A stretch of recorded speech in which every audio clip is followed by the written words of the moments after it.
Good morning and welcome to See Here Iola. It's good to see everybody today. We'll start off with the Pledge of Allegiance, if everybody would stand. I pledge allegiance to the flag of the United States of America and to the republic for which it stands, one nation, under God, indivisible, with liberty and justice. You may be seated. I'm Job Springer with Landmark National Bank, and I want to thank Connie with Community National Bank for bringing the refreshments today. They're over here if anybody wants some during the meeting or afterwards.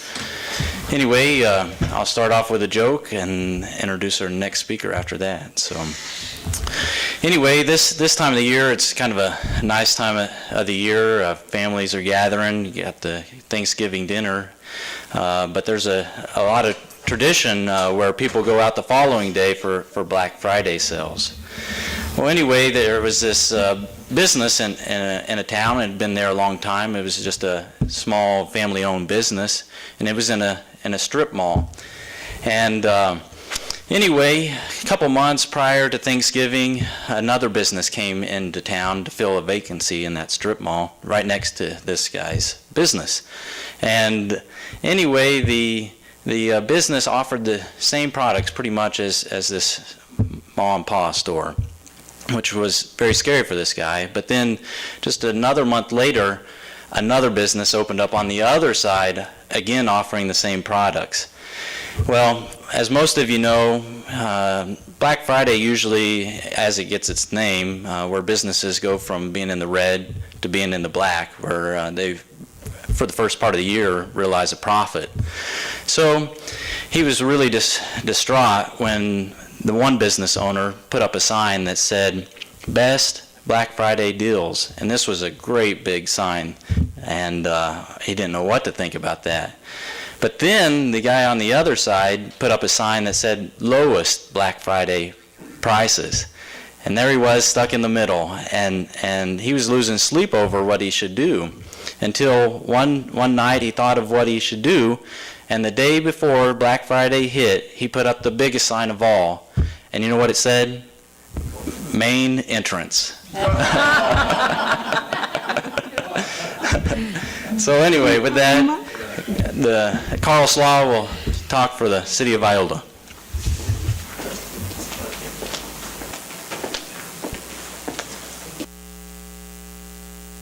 I'm glad you lead in with such a nice story every time, Job. I thought this morning that I would change things up a little bit. I'm dealing with numbers and budgets and utilities and things like that so often. I thought I'd rather do something in Thanksgiving time to focus a little bit about our Thanksgiving. So I thought it would be nice to hear from a couple of members of the community on their favorite Thanksgiving. So I invited quite a few people, but it's hard to get people that are willing to come and sit in front of a microphone, especially if the video camera's on. So I've got Christine Tholen, Kathy McEwen, and Yvonne Dunlap that have agreed to come here this morning. But I'm going to start off with a little story of my own. When I turned 19 years old, just out of high school, finished first year of college. This is when my favorite Thanksgiving took place, my most memorable. I was called to serve a mission for our church for 2 years to Austria. So a week before Thanksgiving is when I showed up in Austria. I was assigned to a little town in the southern part of Austria, and with a companion, and we had two other missionaries not too far away, and we decided we would get together and celebrate an American Thanksgiving. Well, we first rode our bicycles all over the countryside looking for a turkey. You know, there's no turkeys in the store. Austrians don't celebrate an American Thanksgiving. And there were no turkeys. We finally found one farmer that had a turkey alive in his yard, but he was not willing to sell his turkey. So we settled for 2 chickens. We cooked chickens, and We wanted apple pie. We had no pie plates. We had no crust. We had a little saucepan, so we put apples in the saucepan and brown sugar, and we had the filling without the crust. Well, that was one of the most memorable Thanksgiving memories I had, because it was the first one away from home, and it was in a foreign country, and it was a very enjoyable experience. So I've invited, we'll start with Christine first, then Kathy, and then Yvonne. Each, I've asked them to tell one of their favorite Thanksgiving stories.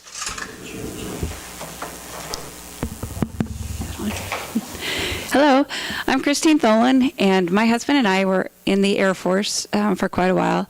We were stationed in northern Japan for 7 years, and because we were both doctors, we rarely got time off together, so it was really hard to go on vacation with the whole family. So we ended up doing a lot of traveling over the holidays, and Thanksgiving was always a really good holiday because you got a 4-day weekend. So this one Thanksgiving, we decided to go to the island of Hokkaido, and this is north of the main island of Japan. And to get there, we took a train, and the train actually went underneath the ocean. So in front of you on the little seats, it had a digital display that would show your progress, in the tunnel as you're going under the ocean. And if you stop to think about it, it could be a little daunting, thinking about all the gallons of water on top of you. But the Japanese are excellent engineers, and we made it without any issue. And we got to the hotel. It was the Unikawa Prince, and we picked it because it had a huge hot bath outside, as well as each of the rooms had a bath on their balcony, a private hot bath. Hot baths are very common in Japan, and they're used very regularly by everybody. So when we get there, the hotel gives you a robe to wear, and actually, I don't know if someone could pass this picture around. I brought a picture from it. They give you a robe to wear with a little sash and slippers. So you take off your street clothes, you put on the robe, and you wear that around the hotel when you go anywhere in the hotel. If you're going down to their the hot bath, or if you're going to eat. And we always liked eating at the Japanese hotels because they had a buffet, and it would just be this huge array of Japanese food, half of which we had no idea what it was. And of course, there's nothing even resembling turkey and sweet potatoes and green beans because it was Japanese.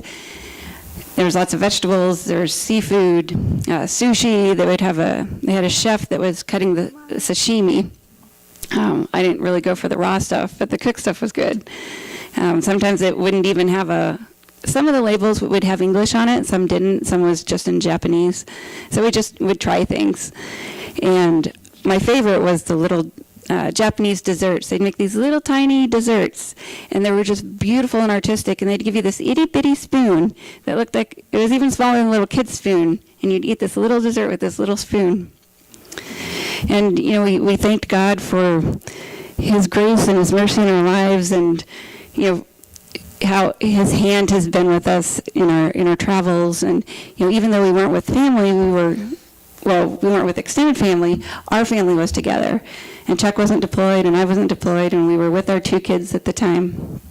And then we went, after the meal, we'd go back up to the room, and we had a Japanese-style room. This is one big room, and they had a low table on the floor that was, maybe 12 inches off the floor, with cushions around it that you could sit at and use the table. When it came time for bedtime, the maids would come up, and they push the table and the cushions to the side, and they get the futon mats out, and they roll them out on the floor. And the kids were so excited because they got to sleep on the floor with Mom and Dad, and it was surprisingly comfortable. It was really nice. And after the kids went to bed, Chuck and I got to enjoy the hot bath on our balcony, because it's a rarity for us. Because in Japan, the hot baths are segregated because you don't wear clothes. So men go in one, women go in the other, and we hadn't had the opportunity to enjoy a hot bath together. So that was one of my memorable times, and one of our memorable trips.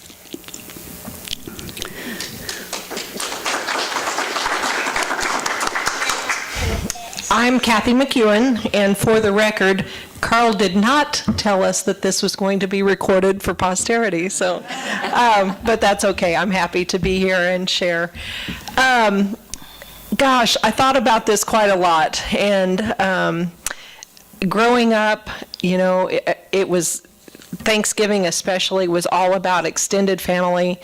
Most of my childhood Thanksgivings were spent at an aunt and uncle's farm in Oklahoma with many, many other aunts, uncles, and cousins. Probably one of the most memorable times was actually the Thanksgiving that my husband and I were engaged. We were preparing for our wedding in December.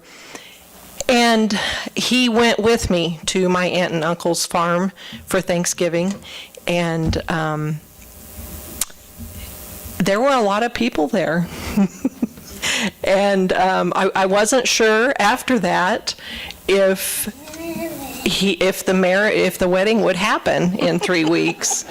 A big difference in the way that we were raised. Like I said, I grew up with lots of aunts and uncles and cousins, and my mother and father both had large families, and so there were probably about 80 people gathered at my aunt and uncle's home. And when he did not grow up that way. It was his family. They spent holidays pretty much with just their immediate family. And so he did not have the experience of all the aunts and uncles and cousins and sharing that with lots of extended family. So when we walked in, he was taken aback immediately at just the sheer number of folks that were there. And his next question was, "You can't be related to all these people." And I said, "Well, yeah, I am." And he just didn't know what to think about all that. And so it was a little bit of an intimidating day. And if anybody knows our family, Jeff in the audience does, they can be a bit of an intimidating group. And so it was very much the testing by fire for him to see if he was worthy to be in the family or not. And good to say, almost 30 years later, he did pass that test. So that was a great experience. You know, those family holidays with all the aunts and uncles and cousins, we always had a lot of musicians in the family. My uncle played the fiddle.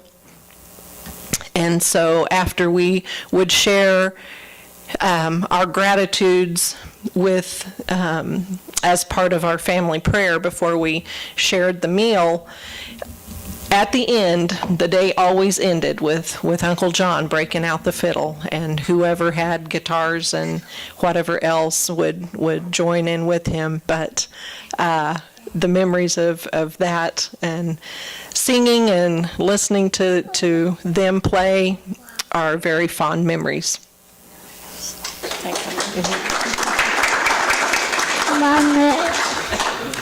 Well, I'm Yvonne Dunlap, and I don't know how many of you know that I'm married to Andy from the CPA office, but I tried to figure out what in the world, they're all memorable, but did one of them stick? No, and then all at once one hit, and it was the Thanksgiving in 1977. We had been in Reno for 10 years, and Andy and I decided to come back to our families because I'm from up in Anderson County. And so we decided to move. He sold out his office there in Reno, and he joined Max Snodgrass and his group. So we decided to move ourselves.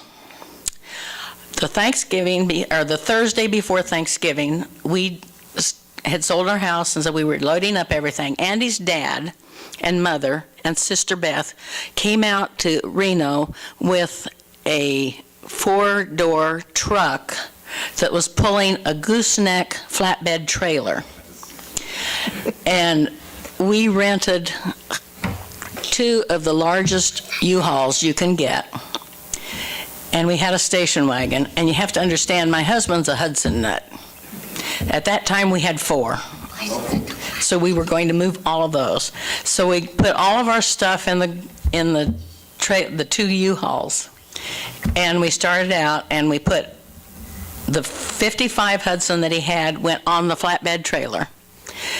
We had a little tent trailer, and the trailer had a gooseneck platform that we put the tent trailer upside down on top of that, because it was a little one, and it had its little wheels going up in the air as we traveled. Plus, we had a utility trailer that was packed full of Hudson doors, hoods, etc., and we put that on the back of the trailer. We put the 51 Hudson and the 47 Hudson on the back of the 2 U-Hauls, and then we had this 37 Terraplane, which you probably still see around town once in a great while. We put it on the back of our station wagon that was our family thing. So we started out, and we had 4 passengers. Andy's mother was a relief driver, and Beth and I drove the U-Hauls. We each had a kid or a driver. We had a dachshund at that time, so he was in one of the cars. I'm not sure which one, probably the station wagon. And we started out across I-80. And we packed up and started the Thursday before Thanksgiving. At the time we left town, it was kind of early afternoon or so. Our youngest son's city soccer team was playing for the city championship, and we did not let him play in the game at that point. And we started out, and we went out I-80 because Reno is on I-80. And when we got to Salt Lake, after we came up out of there, we were running on packed snow some of the time. So I-80, we had a big storm chasing us, and it was closing the roads behind us. It was so bad. But in Denver, we dropped down to I-70 and started across there. And I'll tell you something, we looked like the grapes of wrath. You've seen all the stuff that we had hanging off and everything. We got down to Denver and across. The last night out, just before we quit for the night, all of the lights except for the headlights in my truck died. And we still had a ways to go before we got to the motel. So I was pulling the 51 with my U-Haul. Andy turned on the turned the car on. It ran at that point. He turned the car on, threw the headlights up onto the back of the U-Haul, and turned, of course, that had the tail lights then for the rest of them. And I had no dash lights or anything, but the passenger had a flashlight. And we made it out. We made it over in Salina. We met Andy's sister's husband and daughter. They were just dying because they couldn't come with us.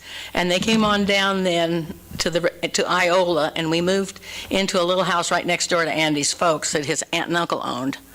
And his aunt and uncle had come down from Kansas City and made a big dinner for everybody, and we just were really, really blessed. The trip went without any problems, and we survived, and God was good to us that year for Christmas, and we moved home, and that was 38 years ago. And we've been here ever since. Of course, Andy was born and raised here in Iola.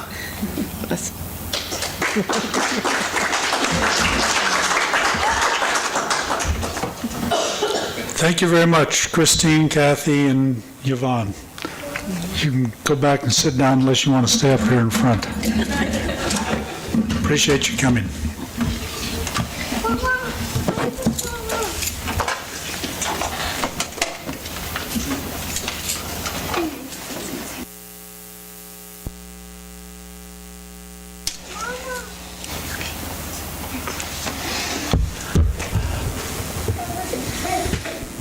Hi, guys. I'll keep this fairly short. They kind of talk about holidays. Of course, they're kind of getting into that kind of spirit with Thanksgiving coming down the pike and that.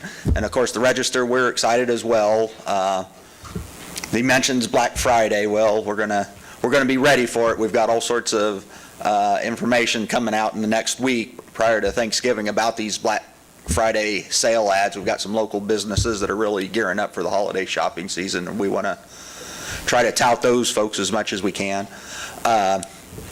Susan Lynn, our esteemed publisher, has put together a special section where she's going to highlight a local family that you can keep the eye out for. It's like a 4-generation family and their Thanksgiving plans and just some of the unique things folks do for Thanksgiving, from hunting and such. So we're excited about that. Sports season's coming up. Winter sports are just within a couple weeks of starting, so we've got our special section. That'll be coming out, I think, on the 1st of December for our winter sports with basketball, wrestling for Iola, Humboldt, Marmaton Valley, Crest, Yates Center, Southern Coffee County. I think that's most of them. And then, of course, with Christmas season coming around, it's one of our favorite times of the year. It really is. You know the adage, everybody is always doing something wonderful through the year, but during the holiday season, it really does just come to light just how much so many folks put into the community and how much extra effort they go above and beyond. And we are just always excited and thrilled to get to write about that. We're going to write about the Iola Elks. They're having their gift food basket project coming up, so we're going to have a little article about that, and Adopt a Child and Project Care and Hope Unlimited. And it's just amazing how many people just step up to the plate and go above and beyond, and we're always eager to write about them. So, all right, thank you.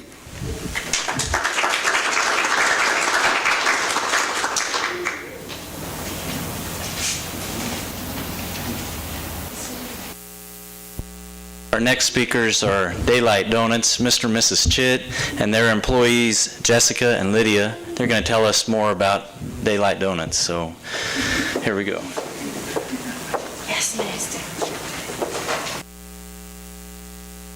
Good morning, everybody. Let's stay here. I'm just going to trip over. No. I don't want to. My name is Sam, and Manny. I'm Manny.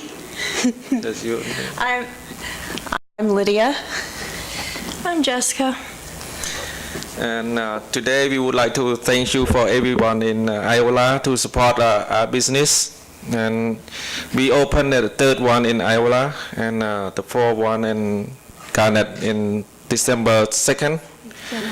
Yeah, the grand opening December 2nd. Yeah. So we appreciate for everybody here to allow me today to speak in beyond my business. You want to say anything? You want to say anything? Hi, I'm Lydia. I'm just one of their employees, but when I started working at Daylight Donuts in March, I actually was quite convinced of the fact that I did not like donuts, and I never had. And I was pretty comfortable with the fact that I was safe working there until I actually tried one of their donuts, and it was all downhill from there. I was very surprised when I started working there because I have worked in food prep before, and I have worked at places that serve things like biscuits and gravy and donuts and whatnot, and everything at the other places arrived frozen, arrived in packages, and that was not the case. And I was quite delighted to sample their biscuits and gravy because, as it turns out, they make their own biscuits, they make their own gravy, and it is, quite frankly, the bomb diggity. So when I tell people about Daylight Donuts, I tell them it's not just donuts. They have breakfast items, but what the real thing is that makes it so exceptional is that they make everything fresh. And they make as much as they can from scratch. And let me tell you, that is no small feat in the shoebox we call a kitchen. So I just want to commend my bosses because they are not only operating multiple stores, but they are doing it with extraordinary circumstances. And I think they are just the most wonderful people I could ever ask to work for.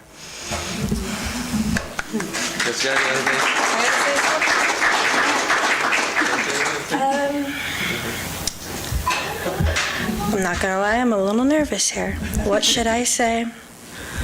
Well, I've been with Manny and Sam now for about 8 months. I've worked places, and I must say that they really are the best employers you can have. And that their food is amazing.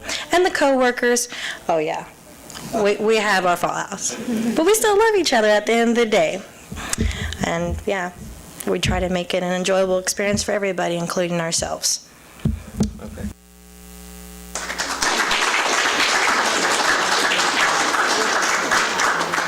How many donuts do you guys think you make a day?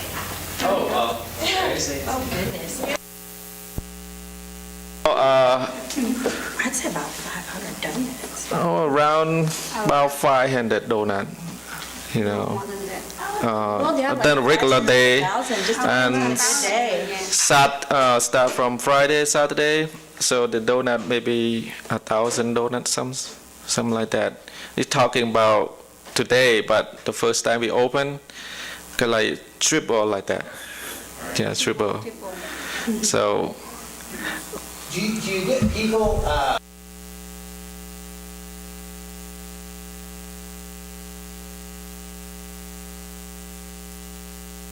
Oh, We have thank you. people that do come like just from out of town, well, they hear about us, like in Kansas City. We had a person come.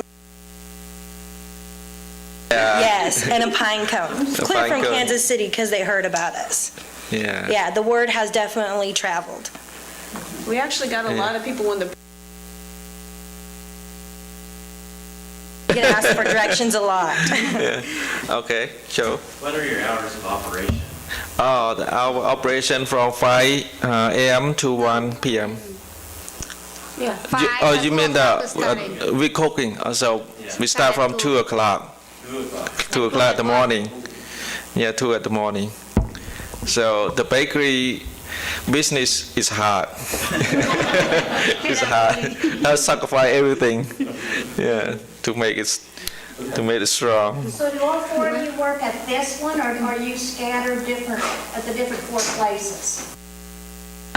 We stay here. Yeah, the two Jessica just and I, stay we here. work exclusively at the Iola location, but Manny and Sam, they go back and forth between the different shops. Yeah. We have people working. Homeland, where did you come from? We come from Cambodia. I escaped from my country in 1989. And Come to United States. and 92. yeah, and we here in 1992.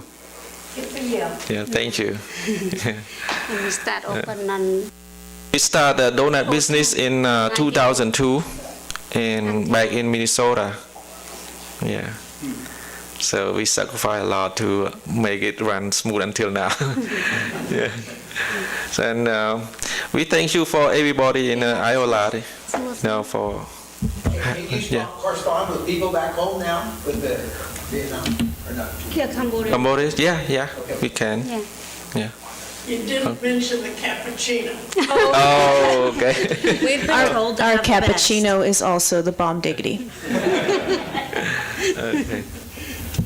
Well, don't forget the coffee. Yeah, I like the coffee. Even though that's just plain coffee, we have people that just come for a cup of coffee. Like me. Think I get up at 4 in the morning for nothing? Okay. All right. We don't do this much.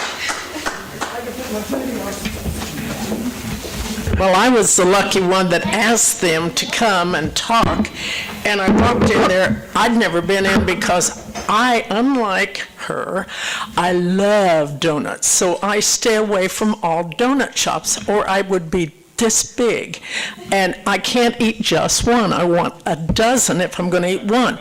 So when they gave me this huge box of donuts, I split them between the city office and the BOA. So I thought, there's a lot of people. I'm only one, so I can't eat all these. But when I'm outside taking the picture of the outside, it's raining, the wind's blowing, and Brian Plumley is there watching for someone he was trying to catch, and he started talking to me, and I'm out there freezing, and I will say, they brought me a cup of cappuccino.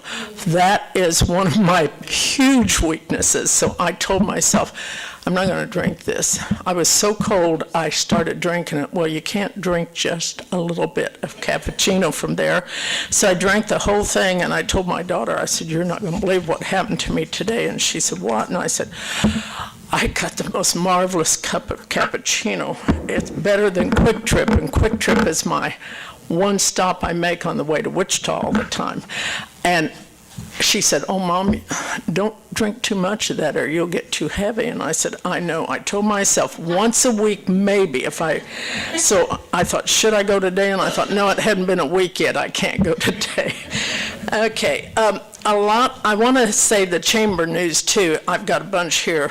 Community Thanksgiving service is going to be at the Trinity Church, and it's going to be at 7 o'clock. Everyone in town is invited, whether you're of that religion or not. It's several groups going together. Tomorrow night is the ballroom Dancing with a Twist at the Bolus. They're almost sold out. They were almost sold out almost a month ago. Thanksgiving Day, remember, our ancestors came to this country so we could have freedom, and should appreciate that. We be thankful for our veterans who have given service to our country so we can continue to be free. The gingerbread walk will be in the store windows by November 30th to December 22nd. The candy cane hunt is December 3rd at 4:30, and then Santa Claus will be coming to town also that day, and will be in his house on the 3rd, 10th, and 17th from 5 to 7 p.m. Treats will be given out, and Connie, our community bank hostess today, is one of the elves and has been for many, many years. They were hunting for more elves the other day, and I said, not me, I'm allergic to those materials, so I'm not one, but she's been it for years. The free trolley rides are provided every time Santa Claus is there, and they're given because of Lauren Cordy donates the money for us to be able to run that. And there's lots of school concerts. Watch for the times in the register or on the bolus signs.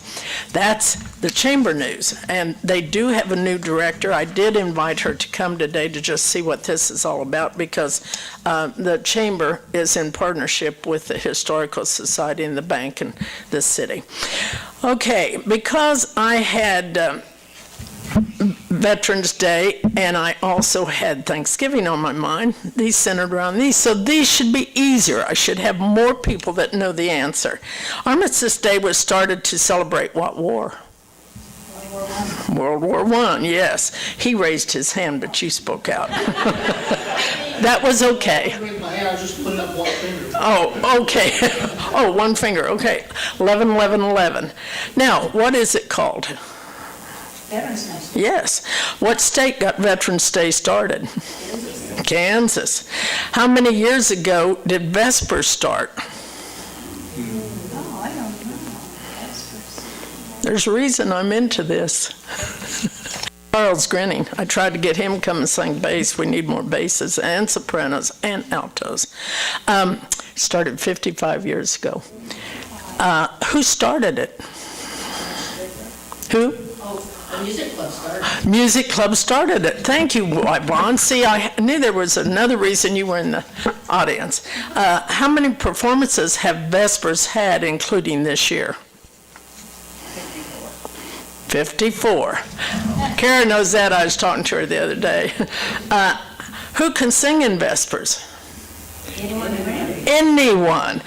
Someone told me the other day, well, you didn't ask me, and I said, I try to get around to everyone to ask them, but when we were so short of basses and sopranos and altos this year, I myself am a tenor.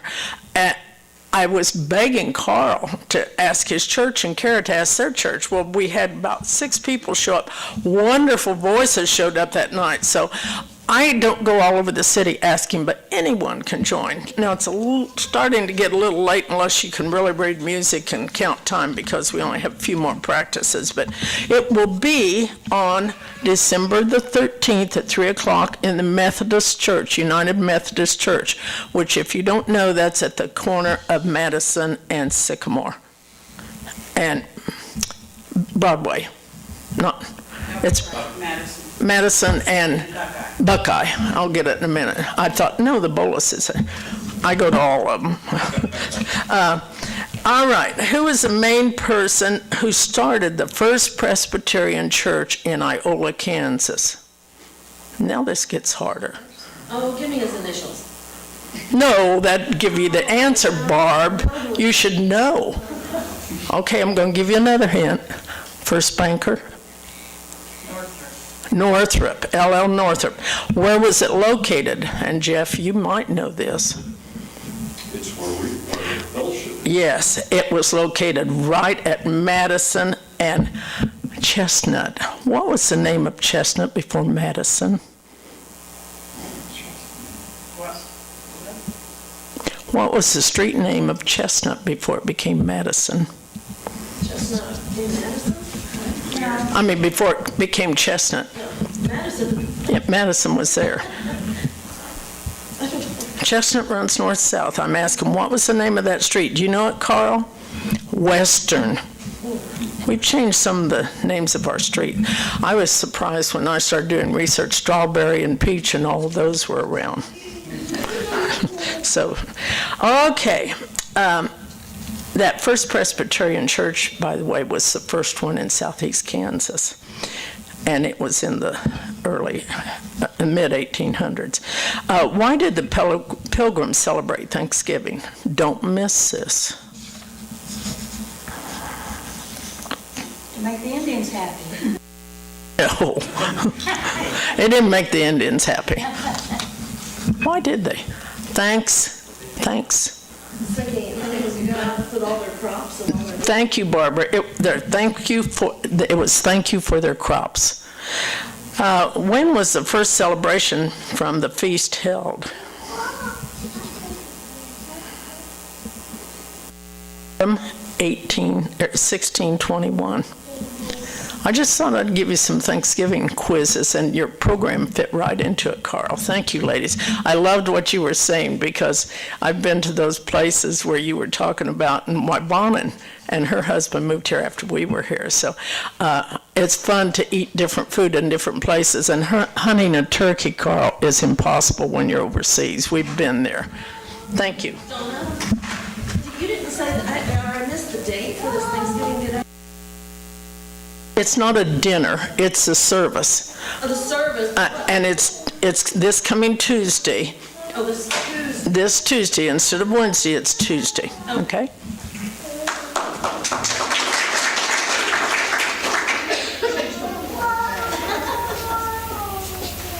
Hello, I'm John Brocker. I'm going to give you the market statistics for this month. Just did it this morning, so it's as accurate as it's going to be.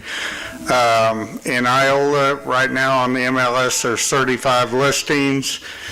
Low 16,240, high is 220,000.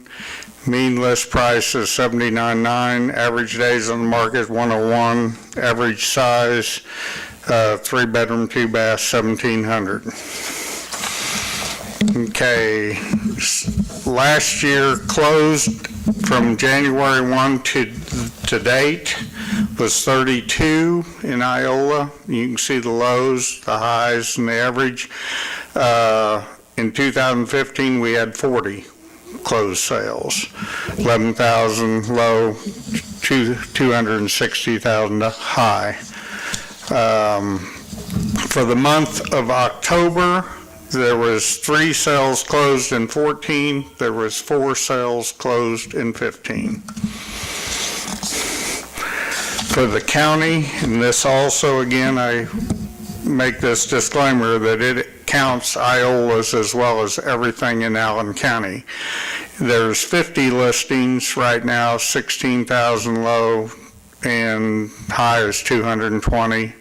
Average mean price is 81,000. Average days in the market 151. 3-bedroom, 2-bath, 1,673 square feet on an average. From the first of the year, last year there was 43 sold. This year there's 53 sold in Allen County.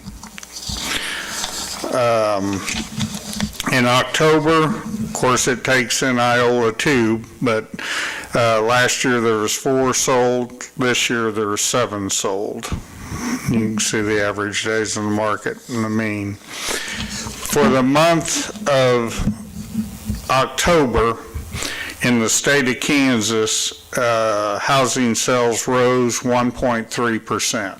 So you did have an increase from the month before. And now I've been I just got back from our National Association of Realtors. I'm a national director. I'll just briefly tell you a few of the things that are coming out in the market area. They're still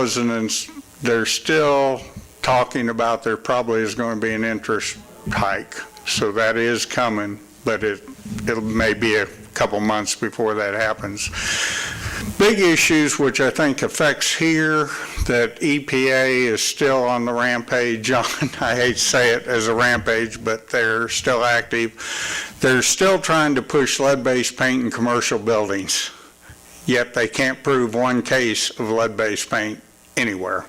And we can't figure out why they're trying to push that, but they're really trying to push that. The other thing they're really trying to push right now is energy audits. They'd like to see energy audits on every house and every commercial building in the state, in the United States. That would kill little markets, because it just isn't feasible. And they did have a study done, and then when we questioned, because it's in my committee that the guy was speaking to, he spoke to some other committees. We tried to ask him how he validated or how he did his research, and he couldn't even tell us. He couldn't tell us how he validated what he came up with. And we said, what kind of study is that? He couldn't answer the question. So they're still really trying to push that. We have slowed up EPA on waters of the United States. They have permission to go out, and any navigable waters they are over. But they are now claiming they're over all waters, that they can come out to a pond and a farm and tell you how you're going to put a dike around it or how the flow's going to be, the whole bit. And they're trying to claim everything. Congress is not in agreement, but our president says if they say they can't do it, he will veto it so that they can. And so there's a real fight going on up there in Congress in that respect of EPA trying to claim all waters in the United States, just not navigable waters in the United States. Beyond that, there's still some talk out there that there may in time be another recession in residential housing. And it's out there, but nobody can state when it'll happen or if it'll happen. So I can't verify or deny that will happen. So, do you have any questions? Thank you very much.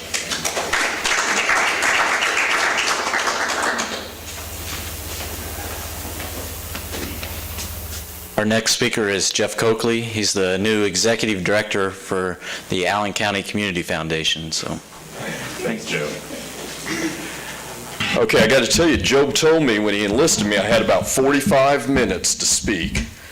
No, he didn't. He actually said we go an hour, so we finish up at 11. And oh, by the way, the last several meetings we've got out 10 minutes early. So that gives me about 2 seconds to speak. But I'm going to jump in just for a moment. I hadn't planned on this, but the theme of Thanksgiving that I think is so important.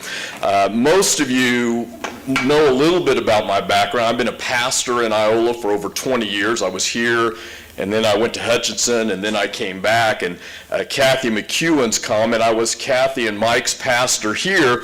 When I went to Hutchinson, I was Kathy's parents, Harold and Bertie Swepston's pastor. And I have to tell you a quick story.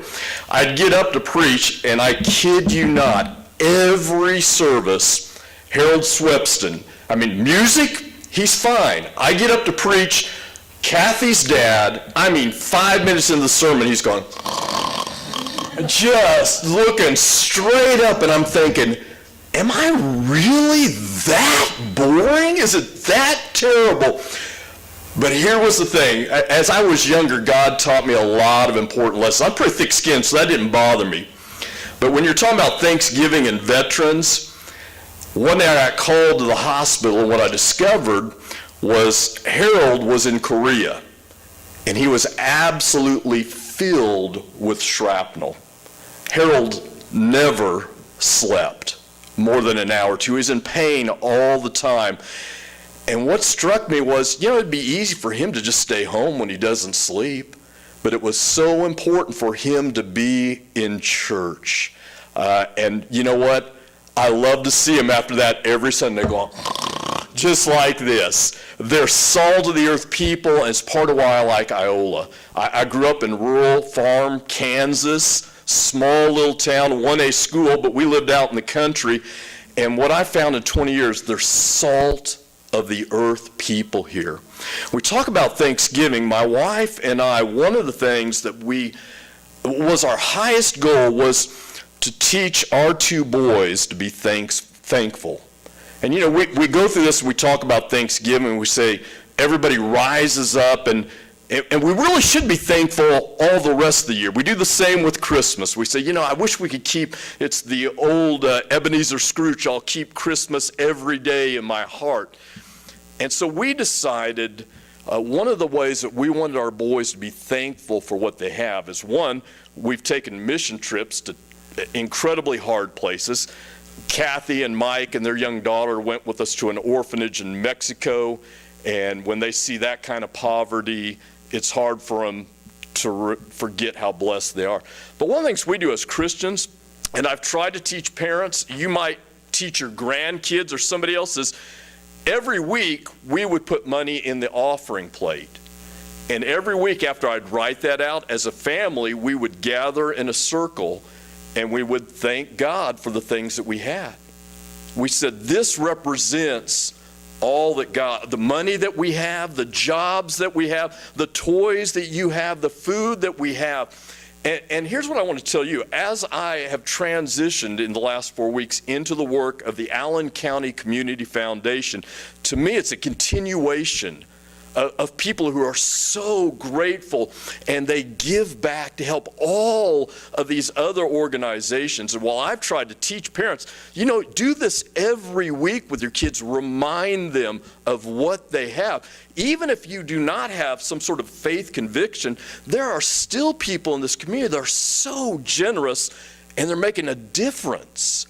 And to say, take your grandkids, take your children, gather around and say, we're going to give this amount of money to this great cause. And the reason we're doing this, we're just mindful that our life is so good. So often by things that we didn't have anything to do with.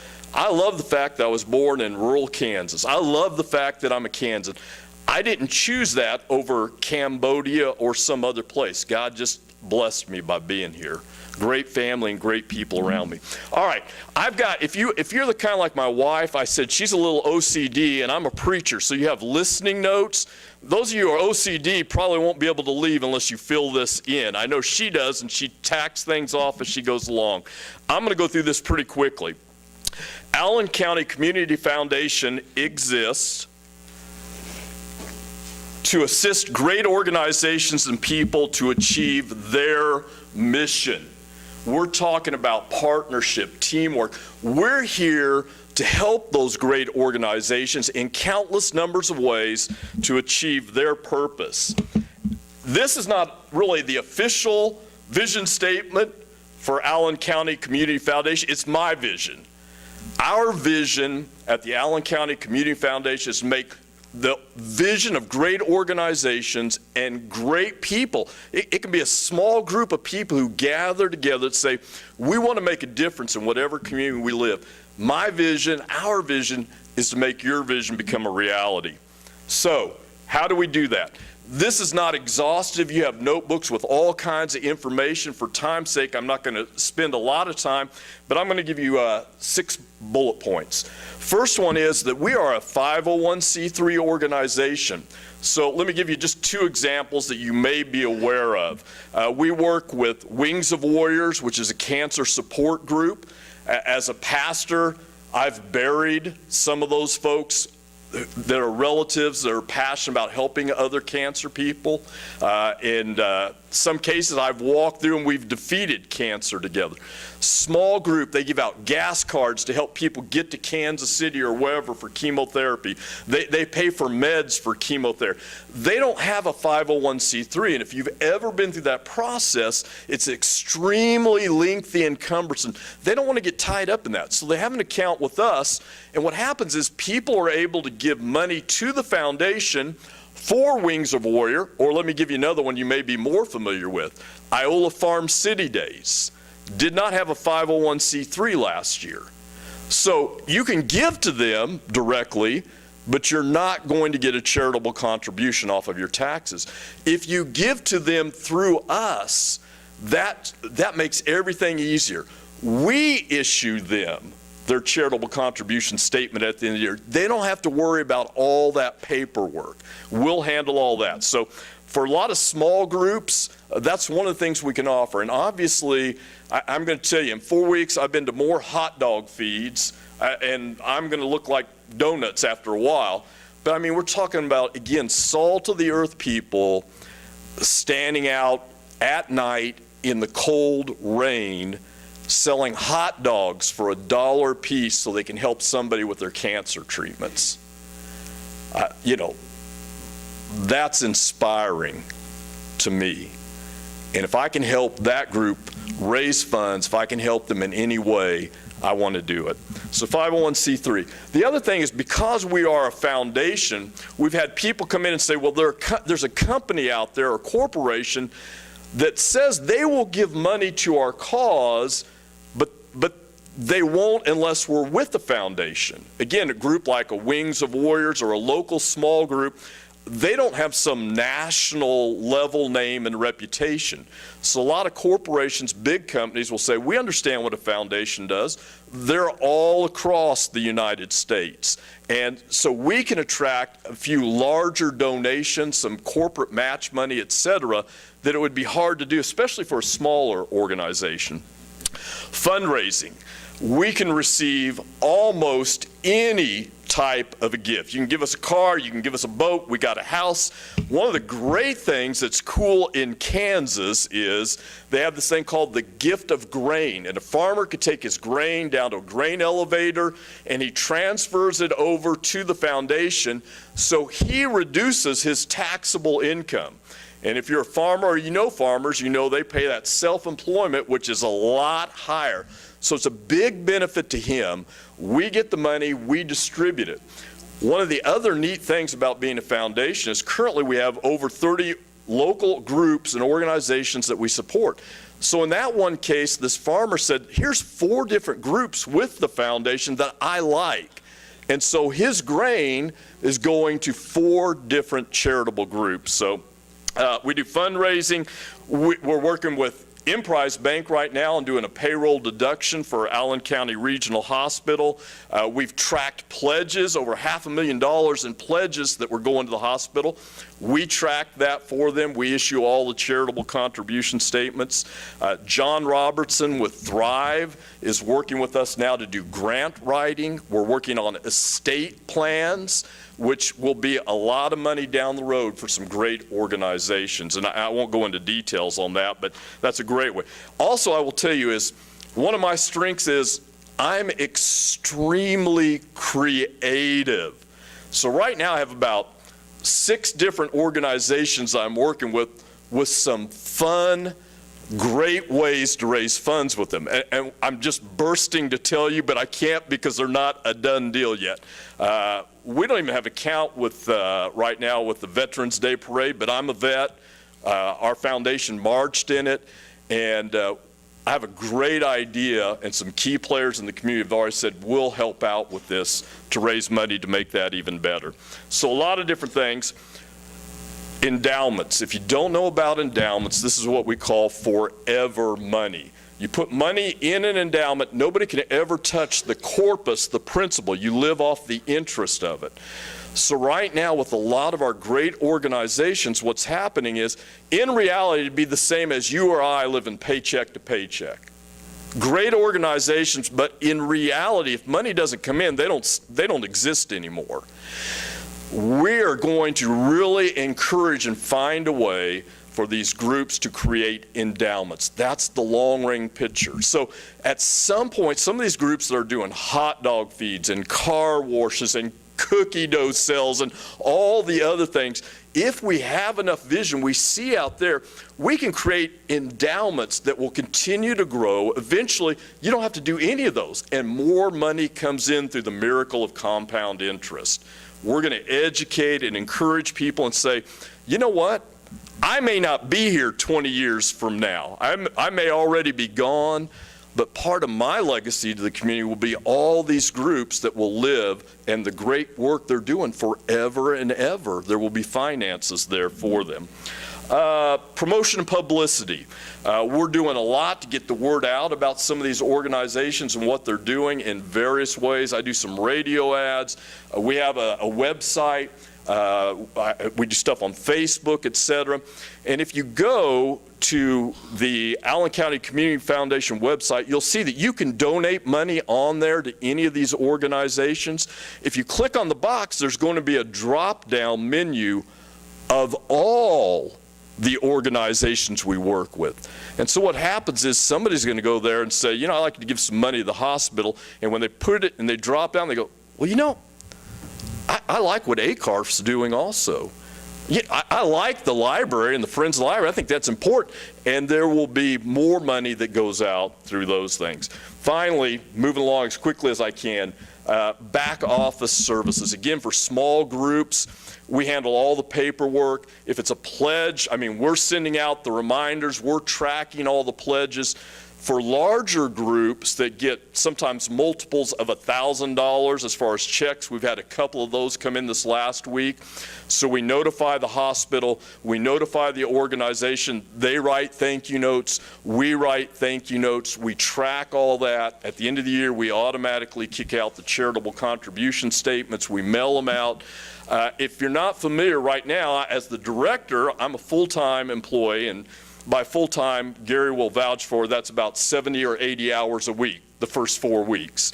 At the same time, Susan Michael, who's worked with the foundation for 3 years, is a full-time administrative assistant in the office. So you can get a hold of her or me just about any time. In 4 weeks, we've had, I don't know how many questions, and I guarantee you, every one of them have been answered within 3 or 4 hours, so we can provide top-notch service. And I'm just going to stop there. We have a couple of videos I love, but I think that's enough. The last video that's there, this was the theme of the video, and the idea is together we can do so much more. Right now we have great groups, great people, and in many cases, it's the same great people in 5, 6, 7 different groups, all pouring their blood, sweat, tears, hours, money into great causes. And to understand, through a foundation, we become that central hub, synergy, working together as a community, not separate islands, not every independent organization on our own fighting for the same resources, but saying, we can make a difference here in Iola and Humboldt and La Harpe and Moran. So we're going to go into each of those communities and say, what are you passionate about here and how can we make it happen? That's our role. How can we make these good things happen to make our communities even better? Together has power. Don't run alone. All right. That was just about as fast as I can go. Do you have any questions? All right.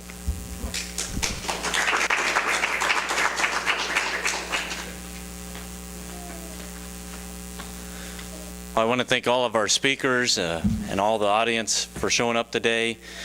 Daylight Donuts, great service, great people, and good food.